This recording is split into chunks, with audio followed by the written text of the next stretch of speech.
Le philosophe doit se méfier des besoins de croyance qui le guettent, surtout quand il se tient pour émanciper de toute adhésion religieuse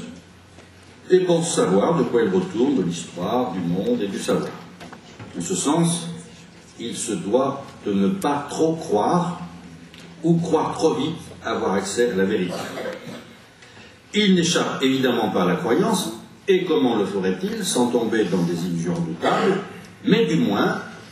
devrait-il garder une saine distance à l'égard de ses propres présupposés inévitables, ce qui vaut, par parenthèse, et je l'ai déjà souligné au passage, pour toute recherche philosophique, scientifique ou historique. Personne ne peut prétendre ne pas avoir de présupposés, tout le problème est de savoir le rapport qu'on entretient avec eux. Si le philosophe doit se méfier de la croyance entendue comme volonté de vérité à tout prix, tout en admettant qu'on ne peut pas se passer de croyance au titre d'hypothèse de recherche et de présupposés de toute démarche de pensée, en revanche, me semble-t-il, rien ne s'oppose à ce qu'il pose une adhésion de foi religieuse à une parole d'alliance, surtout s'il ne renonce pas à une adhésion sensée, réfléchie, fondée, comme lui demande d'ailleurs en toute rigueur la foi chrétienne. Puisqu'il s'agit d'adhésion libre, donc éminemment personnelle, une telle adhésion a sa spécificité. Elle n'est pas de l'ordre de l'adhésion à une conclusion nécessaire et nécessitante, elle n'est pas de l'ordre de la déduction logique,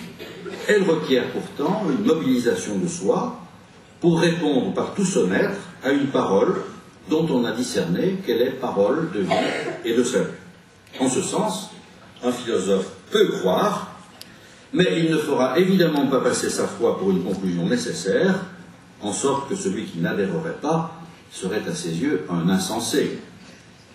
Démarche difficile aujourd'hui, qui ne prend sans doute toute sa portée que si l'on réfléchit sur un horizon où l'on surmonte les vieilles antinomies entre la foi et le savoir, qui ont tant nui à l'une et à l'autre, pour envisager une complémentarité sans confusion, un vis-à-vis d'interpellation et de critique, grâce auquel